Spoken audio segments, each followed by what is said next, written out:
Ce soir, démission du rapporteur spécial David Johnston sur l'ingérence étrangère. Les conservateurs prêts à collaborer avec le NPD et le Bloc québécois pour une enquête publique. On en débat avec notre panel de députés.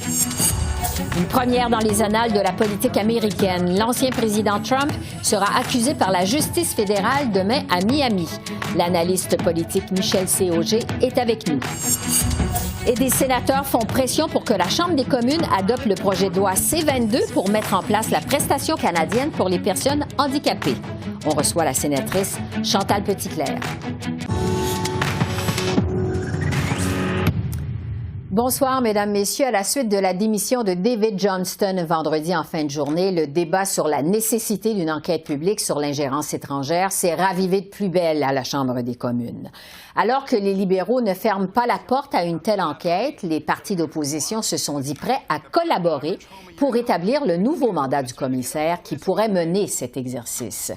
Ils réclament aussi que celui qui va diriger l'enquête publique soit choisi par les députés de la Chambre des communes. Le Premier ministre a gaspillé 8 mois depuis que les Canadiens sont au courant de la grandeur de l'ingérence de Pékin pour aider les libéraux dans 2 élections. Il a nommé son ami du ski, une membre de la Fondation Trudeau, pour essayer de camoufler cette ingérence-là. Maintenant que son rapporteur a démissionné, il nous faut une enquête publique. Et le Parti conservateur est prêt à travailler avec tous les partis, y compris le gouvernement, pour en commencer une. Est-ce que le gouvernement va annoncer une enquête publique pour qu'on puisse savoir tous les détails de l'ingérence de Pékin? L'honorable ministre du gouvernement. J'apprécie beaucoup le ton collaborateur du chef de l'opposition. Nous avons toujours dit depuis le début qu'une enquête publique était une possibilité. M. Johnston avait recommandé contre une enquête publique. Elle a expliqué pourquoi. C'est une décision qui est difficile dans les circonstances de la sécurité nationale. Cependant, nous avons hâte de travailler avec les partis d'opposition pour discuter les prochaines étapes d'un processus public. Quel genre d'enquête potentielle, les termes de référence, les sortes de personnes qui pourront mener cette enquête. On a bien hâte de ces conversations-là.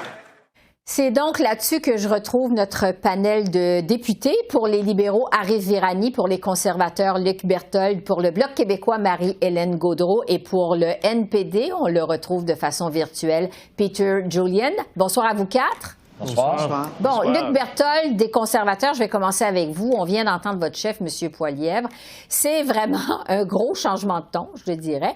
Après tout ce qui s'est passé dans ce dossier-là de l'ingérence étrangère, qui, selon vous, va vouloir diriger une telle enquête publique? Bien, écoutez, je pense que c'est une bonne question parce que le rapporteur spécial a été placé dans une situation très difficile par le premier ministre qui a choisi de refuser la demande des partis d'opposition de déclencher une enquête publique indépendante. Et contre vents et marées, il a tenté de faire son travail, mais malheureusement, c'était voué à l'échec quand les partis d'opposition ne s'entendent pas entre eux. S'entendent entre eux et que le gouvernement n'est pas d'accord, je devrais dire, je me suis un peu trompé, là. Mais quand ils s'entendent entre eux, que le gouvernement n'est pas d'accord et que le gouvernement décide d'aller de l'avant quand même, bien, malheureusement, ça donne des résultats comme ceux qu'on a vus la semaine dernière quand M. Johnston a été forcé de démissionner. Oui, parce que M. Poilievre dit qu'il y a quand même une liste de noms. Je répète la question. Qui pourrait va vouloir diriger une telle enquête publique, selon vous? Écoutez, c'est exactement la réponse que je vous donne. Je ne sais pas qui va vouloir, mais chose certaine, il va falloir que cette personne-là ait la confiance de tous les partis reconnus à la Chambre des communes. Sinon, l'exercice ne donnera absolument rien. Et c'est important parce qu'il est question de notre démocratie. Ce n'est pas une enquête sur n'importe quoi, là. C'est une enquête qui vise à déterminer si oui ou non il y a eu de l'ingérence de Pékin envers un parti pour favoriser ce parti-là au détriment des autres dans une élection. C'est très important et je pense que ça vaut la peine qu'on travaille très fort, mais pour qu'on puisse commencer ce travail-là, il faut d'abord et avant tout que le gouvernement dise clairement qu'il y aura une enquête publique indépendante et la personne va se sentir probablement mieux si elle sait qu'elle va travailler avec la collaboration de tous les partis. Mais en ce moment, on ne sait pas quel processus le gouvernement va prendre. Au Bloc québécois, Marie-Hélène Gaudreault, vous maintenez aussi votre position. Ça prend absolument une enquête publique. Qu'est-ce que vous proposez de votre côté au Bloc pour protéger la nature confidentielle des questions que ça va soulever, cette enquête publique? publique, si enquête publique il y a? C'est intéressant, en fait, parce que on a eu beaucoup cette question-là quand on a eu des témoins. Et on nous faisait part, Maher Arar, commission Rousseau, il y a eu beaucoup d'exemples concrets que toute l'information sensible, c'est normal qu'elle soit huis clos. Donc, mais ce qui est très évident, c'est qu'il faut que la population retrouve la confiance dans ces élections. Puis pour ce faire, bien, il faut une personne qui est nommée de façon impartiale, où l'ensemble des partis seront convaincus que c'est cette bonne personne-là. Comme qui, par exemple? Bien, présentement, on a fait une requête à savoir, premièrement, on va-tu en avoir une enquête publique indépendante? Ça a été vraiment le clou de la période de questions. Et là, je vous dirais que si demain, où on entend dans les médias que la réponse c'est oui, alors on va s'asseoir ensemble, on va regarder nos listes, puis on va négocier. Les chefs sont en train déjà de s'y pencher. Et moi, je suis très au fait du peu de temps qui nous reste. Alors, ça a été ça l'angle de la question. Il nous reste quelques jours de session. Il faut que ça se règle. Au NPD, Peter Julian, on est habitué de vous voir collaborer avec le gouvernement Trudeau. Comment vous entendez collaborer avec les partis d'opposition sur ce dossier de l'ingérence étrangère? Mais là, le NPD effectivement proposé 2 motions qui ont été adoptées par toutes les partis d'opposition et tous les députés indépendants confondus. Alors, à 2 reprises, l'NPD a montré le leadership. Jagmeet Singh a démontré cette leadership-là. Et justement, la dernière motion de la semaine passée a parlé que M. Johnston démissionne de son poste. Il a fait de façon honorable. Ça a pris 1 semaine, mais je pense qu'il a bien compris le message. Alors, pour nous, c'est très clair. Là, les conservateurs ont tendance à dire, mais là, on veut juste parler de l'ingérence chinoise. Pour nous, et dans les 2 motions qui ont été adoptées largement au Parlement, on parlait de l'ingérence étrangère. Ça plus, de façon plus large. De façon la plus vaste, de façon la plus large possible. Par exemple, de la Russie, où on a déjà plusieurs exemples internationaux, l'élection aux États-Unis en 2016, de l'Inde, de l'Iran. Alors, pour nous, ça, c'est important. Mettons, trouver la personne, moi, je pense que ça va être quand même, avec des discussions assez faciles à trouver, un consensus autour de la personne ou les personnes qui pourraient mener cette enquête-là. Il y a beaucoup de possibilités. Je pense que chaque parti va proposer des noms et on va en discuter. Bon. Arif Virani des libéraux, on a entendu le ministre Dominique Leblanc en fin de semaine, on l'a entendu encore cet après-midi. Votre gouvernement, est maintenant ouvert à une enquête publique. Pourquoi vous ne lancez pas tout de suite cette enquête publique? Pourquoi attendre encore plus longtemps? Quelque chose à clarifier. Donc, on était toujours ouvert à la possibilité d'une enquête publique. Si vous vous rappelez bien et si vous écoutez, vous rappelez bien que lorsque M. Trudeau a nominé David Johnston, il a dit que s'il avait recommandé une enquête publique, nous aurions lancé le processus. Donc, première chose.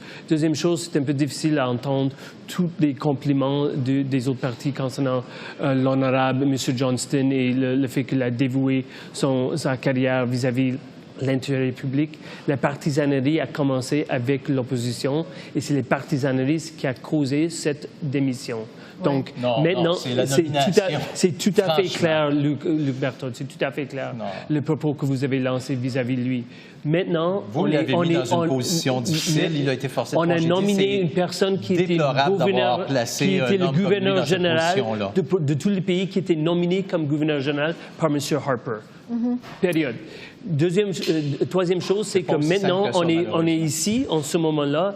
Il faut effectivement parler avec l'opposition, parler avec les chefs des autres partis, etc., pour vraiment vérifier les détails. Si on lance une enquête publique, quels sont d'enquête publique est-ce qu'elle sera?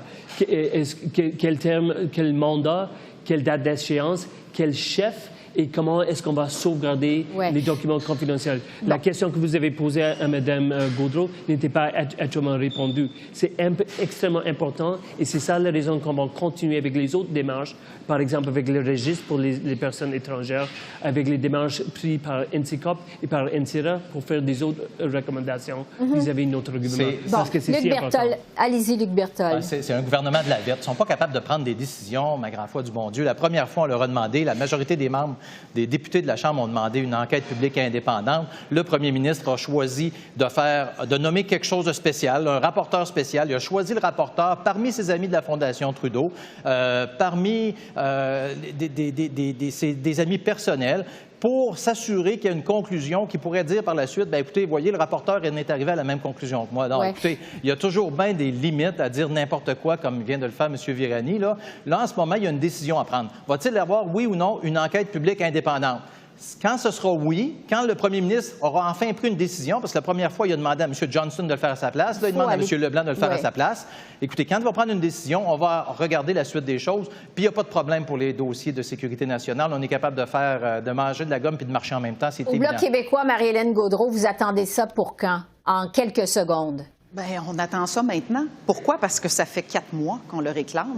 Et ça fait 4 mois que, de façon constructive, on amène, en fait, tout ce qu'on a compris de nos témoins qui, il faut se le dire, là, il y a 4 mois, les gens se questionnaient. Ils reviennent au comité de la procédure et il n'y a plus de questions à avoir, c'est clair. Donc là, l'eau est claire comme l'eau de roche, comme dirait l'autre. Donc, je pense que le leadership doit faire preuve maintenant. Bon, Peter Julian, en 5 secondes, vous voulez ça quand, cette décision-là? On veut la décision le plus rapidement possible pour que toutes les suggestions, les recommandations soient mises en place avant les prochaines élections. Je pense que le public en demande. Arif Virani, est-ce que vous allez prendre une décision avant la pause estivale? Est-ce que votre gouvernement va annoncer cette enquête publique avant la pause estivale? On prend la situation très au sérieux parce que c'est une question très au sérieux. On va commencer tantôt de communiquer avec les autres partis, comme il faut. Alors, on va continuer à suivre ce dossier très certainement. Merci à vous 4. Merci. Au revoir. Merci, au revoir. Au revoir. Merci. Aux États-Unis, l'ancien président Donald Trump est attendu demain devant un tribunal fédéral de Miami. Il sera formellement accusé d'avoir conservé des documents confidentiels, y compris des secrets militaires et nucléaires, après son départ de la Maison-Blanche en 2021. Ce sont donc des accusations déposées par la justice fédérale. C'est une première pour un ancien président américain. J'en discute avec Michel Cauger, qui est analyste politique et qui a été correspondant d'ailleurs à Washington. Bonsoir, Michel. Bonsoir, Steph. Bon, on l'a dit, ça s'est jamais vu aux États-Unis, des accusations déposées contre un ancien président par la justice fédérale. Je vous demanderai d'abord jusqu'à quel point ça va être exceptionnel ce qui va se passer demain à Miami. D'abord, c'est complètement sans précédent, c'est la première des choses. Deuxièmement, c'est quand même assez particulier de voir un président qui a été battu, qui se représente pour sa fonction et qui est accusé dans les faits par le président des États-Unis qui l'a battu et qui sera son adversaire à la prochaine élection. C'est complètement... Il y a un petit côté kafkaesque là-dedans, là. Mais c'est l'étrangeté de la situation aussi qui fait que M. Trump peut s'en servir pour dire « Ah, ben c'est l'État profond qui me pourchasse encore, c'est une chasse aux sorcières, etc. » Ça tombe tout à fait dans le narratif qu'il utilise depuis plusieurs années déjà. Oui, il se présente en victime. On sait que ce sont en tout 11 000 documents qui avaient été retrouvés à la résidence de Donald Trump en Floride au terme d'une perquisition. Qu'est-ce que la justice fédérale reproche à Donald Trump au juste? Essentiellement, 2 choses. D'abord, d'avoir eu en sa possession ces documents-là qui sont classifiés secrets ou top secrets et d'avoir essayé de les garder essentiellement. Et peut-être que cette deuxième partie-là est plus importante que la première. Si tout le monde est un peu d'accord pour dire s'il avait remis les documents aux Archives nationales comme on le lui demandait, il ne serait pas devant les tribunaux aujourd'hui. Alors, c'est cette question-là et l'entrave à la la justice qu'il aurait faite en essayant de camoufler le fait qu'il ne voulait pas rendre les documents, demander à ses avocats de mentir, de vérifier si on pouvait pas enlever quelques pages compromettantes dans les dossiers, etc. Ça, c'est peut-être l'endroit où il est le plus vulnérable actuellement. Oui, évidemment, des accusations qui sont graves et qui peuvent le mener en prison, là, il faut le mentionner. Oui, c'est en vertu de la loi sur l'espionnage. Ça ne veut pas dire qu'on considère que M. Trump est un espion, là. Il n'a jamais vendu ces documents-là à la Russie, à la Chine ou à quiconque. Mais en vertu de la loi sur l'espionnage, il ne doit pas avoir ces documents-là en sa possession. Non seulement il les a eus en sa possession, mais il les a montrés à des gens. Alors ça, c'est passible de prison et au maximum plusieurs dizaines d'années de prison. Je pense pas qu'on en arrive là, vu son âge et vu la campagne électorale qui s'en vient, mais il est passible de ça et ça sera un problème pour le ou la juge qui sera au procès de déterminer la sentence, évidemment. Mm-hmm. Vous le disiez, c'est du sans précédent aux États-Unis. Plusieurs, Michel, y ont vu un parallèle avec ce qui avait mené à la démission du président Nixon en 1974. En quoi c'est différent quand même du Watergate? La chose qui est similaire, on va commencer par ça, c'est que ce qui risque de couler M. Trump, c'est ce qui avait coulé M. Nixon. On disait à l'époque, it's not the crime, it's the cover-up. C'est pas le crime, c'est le fait d'avoir essayé de le cacher. Et c'est surtout ça qui va être un problème pour M. Trump.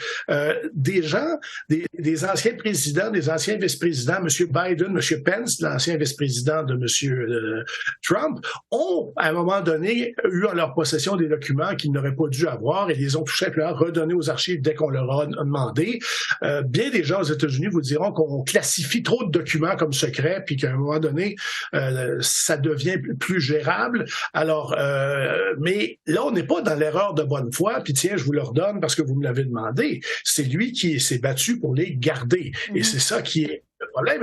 Et Nixon, jusqu'à un certain point, c'était pas le crime du Watergate lui-même qui l'avait coulé. C'est l'entrave à la justice qui avait duré littéralement des mois pour essayer de ne pas montrer qu'il y avait derrière ça tout un plan, toute une conspiration pour essayer de nuire aux démocrates pendant l'élection de 1972 à l'époque. Oui, donc évidemment, c'est différent. Parlons maintenant de l'impact de ces accusations contre Trump sur l'investiture républicaine. Donald Trump, on le sait, est un des nombreux candidats en lice. Et c'est lui qui mène au moment où on se parle. Je le disais tantôt, il se présente en victime. On peut s'attendre à quel effet de ces accusations fédérales sur l'investiture républicaine? Ces effets-là vont se voir à long terme, peut-être pas à très court terme. La base républicaine est solide. On a vu à peu près tout ce qui existe de républicains, même ses adversaires, essayer de disculper plutôt que de le condamner.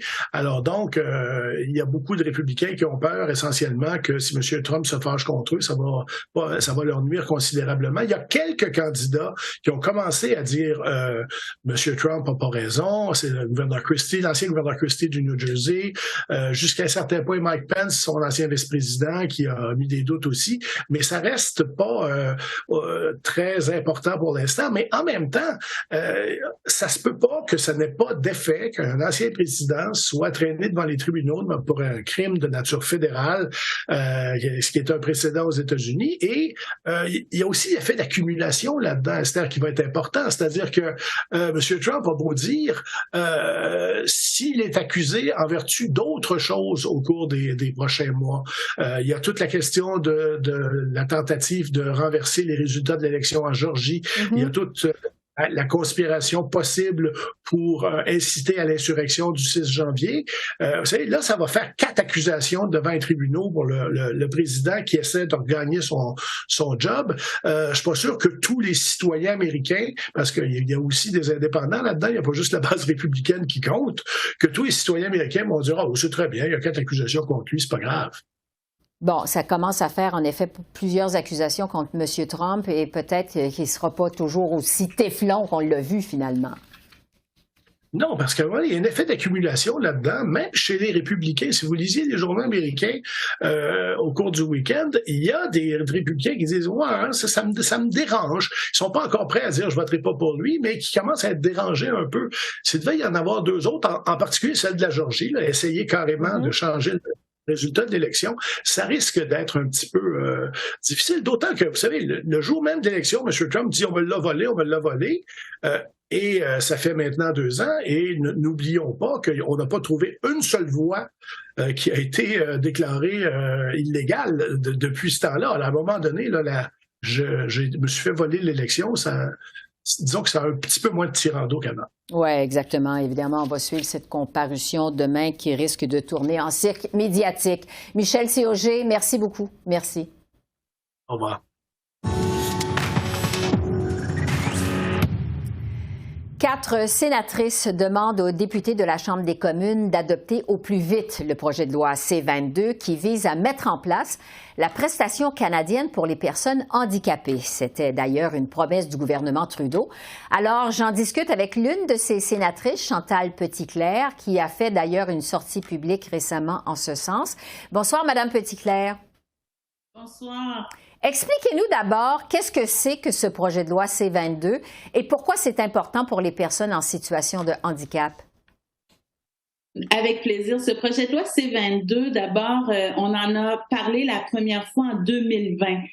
Il avait été introduit une première fois et là, bon, évidemment, on a été obligé de reprendre le processus et on est presque au fil d'arrivée. Donc, ce projet de loi qui veut élaborer une prestation canadienne pour les personnes en situation de handicap.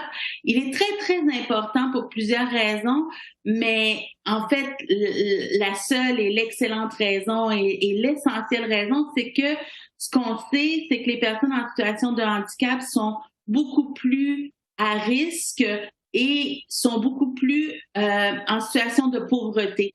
Et ce qu'on essaie de faire avec ce projet de loi-là, qui est un projet de loi cadre, hein, donc ce sont des projets de loi qui sont intéressants parce que on vote pour le principe, on vote pour le projet de loi, et il y a beaucoup d'éléments qui vont être réglés un petit peu plus tard par le processus réglementaire. Mais ce qu'on sait, c'est que on désire ce revenu de base minimum garanti qui va aider à sortir les personnes en situation de handicap de la pauvreté. Et ça, les personnes en situation de handicap le veulent, en parlent, les organisations sont derrière ce projet de loi-là, et ça peut avoir un impact majeur, je dirais, évidemment, sur les personnes en situation de handicap qui vivent dans la pauvreté, mais je dirais pour tout le monde, parce que sortir quelqu'un de la pauvreté, ça a des effets qui se multiplient. Et donc, évidemment, pour moi, c'est un projet de loi qui est très, très crucial. Oui. Vous le dites, c'est la deuxième fois qu'on tente de faire adopter ce projet de loi-là. Vous proposez maintenant plusieurs amendements. Qu'est-ce que vous voulez voir de plus dans ce projet de loi C-22? Ce projet de loi-là, quand il est arrivé, d'ailleurs, il a été amendé à la Chambre des communes, vous vous en rappelez. Il est arrivé au Sénat. Et ce qu'on a entendu de tous les intervenants, en fait, et de toutes les organisations, en fait, il y avait deux choses. Hein. Les gens disaient, écoutez, on est presque en juin, donc passons ce projet de loi-là le plus vite possible sans trop y toucher. Donc, certains groupes nous disaient cela et on va s'en occuper pendant le processus réglementaire, alors que d'autres, plusieurs organisations, individus, qui vivaient des expériences aussi en situation de handicap, donc nous disaient non, c'est trop important, il faut s'en occuper tout de suite, il faut amender certains éléments de ce projet de loi-là tout de suite. Une des choses qui revenait beaucoup, c'est évidemment cette crainte-là que la prestation soit récupérée, donc que les provinces, les compagnies d'assurance puissent récupérer une partie de cette prestation-là d'une manière ou d'une autre, et que donc les sous se retrouvent pas dans les poches des personnes en situation de handicap. Ça, c'était une grande chose qu'on entendait beaucoup. On entendait beaucoup aussi le besoin d'avoir tout de suite dans le projet de loi un processus d'appel, un processus qui pourrait permettre à une personne en situation de handicap dans une situation où il y a des choses qui vont pas bien, qui se règlent pas bien, qu'il y ait un processus d'appel qui soit déjà là. Ça restait très, très important. Donc ça, je dirais que c'était les deux choses qui revenaient vraiment souvent. Et une des choses que tout le monde nous a dit, c'est parce que on parle de sortir des personnes de la pauvreté et on revenait souvent avec cette ligne-là qui disait le seuil de pauvreté ou le panier d'épicerie. Et tout le monde, en fait, toutes les organisations, tous les individus nous disaient, pour une personne en situation de handicap, viser ce seuil de pauvreté, c'est pas assez. Ouais. Parce que les personnes, quand on est avec un handicap, ça coûte plus cher. On parlait de 30-40% de plus. Donc ça, on voulait vraiment que ce soit aussi dans le projet de loi que quand on va arriver à fixer ce montant-là, on prenne en considération les coûts supplémentaires qui sont liés au fait d'être une personne handicapée. Oui, justement, tous ces changements que vous proposez, que vous souhaitez voir apporter à ce projet de loi, on se doute que ça va faire exploser les coûts des programmes d'aide actuels qui existent déjà. Est-ce que ces changements, je dirais, ça respecte la capacité de payer des Canadiens? Le montant de ce bénéfice-là, il n'est pas encore établi, hein, on le sait. Le projet de loi, ce qu'il dit, c'est on doit établir ce bénéfice-là, dont il faut et quand on regarde ce projet de loi-là, et une de ses forces, je dirais, c'est qu'il dit tout de suite tout ce qui va se faire par la suite doit être fait en écoutant, en ayant à la table les personnes qui sont concernées, donc les personnes en situation de handicap. Et quand les gens disent, bon, combien ça va coûter, honnêtement, je n'ai pas ces chiffres-là. On ne les a pas entendus en comité non plus. Par contre, ce qu'on a entendu, c'est que investir pour sortir quelqu'un de la pauvreté, et encore plus pour sortir une personne en situation de handicap de la pauvreté, c'est justement un investissement parce que on se retrouve avec quelqu'un qui devient socialement et économiquement plus mobile, qui peut décider de retourner à l'école, qui peut décider de retourner sur le marché du travail. Donc, on ouvre les portes. Et ça, c'est assez difficile à quantifier, mais ce qu'on sait, c'est que ça a des impacts très, très positifs au niveau social, évidemment, mais aussi au niveau économique. Oui. En terminant, Madame la sénatrice, je vous demanderais sur une note un peu plus personnelle, à quel point ce programme-là aurait fait une différence pour vous et aussi pour les Canadiens qui vivent le même genre de défi que vous? Écoutez, c'est une excellente question, hein, parce que moi, je sais que je parle en tant que personne en situation de handicap, mais je parle aussi d'un point de vue de quelqu'un qui a été très privilégié dans la vie parce que rapidement, j'ai été, on le sait, une athlète paralympique, médiatisée, j'ai gagné des médailles. Là, je me retrouve, je suis au Sénat depuis 7 ans et je dois dire que, par contre, quand j'ai eu mon accident, j'avais 13 ans, un milieu très modeste et c'est les obstacles qu'on a quand on est une personne en situation de handicap, ils sont multiples. Ils sont comment on a accès aux études, comment on a accès aux loisirs, comment on a accès au marché du travail. Donc, il faut... C'est incroyable. C'est incroyable. Je dirais que c'est un des projets de loi qui me tient le plus à cœur parce que c'est un projet de loi qui peut changer des centaines de milliers de vies. Et ça, c'est tellement important. Oui. Chantal Petitclerc, sénatrice du groupe des sénateurs indépendants, merci beaucoup. Merci de votre temps. Merci à vous. Au revoir.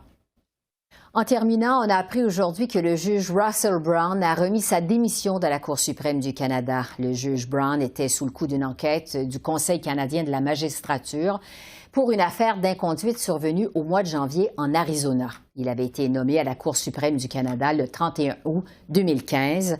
Sa démission prend effet immédiatement. Alors voilà, c'est comme ça qu'on a vu l'essentiel de l'actualité de ce lundi 12 juin sur la colline du Parlement à Ottawa. Esther Bégin qui vous remercie d'être à l'antenne de CEPAC, la chaîne d'affaires publiques par câble. Je vous souhaite une excellente fin de soirée et je vous dis à demain. Au revoir.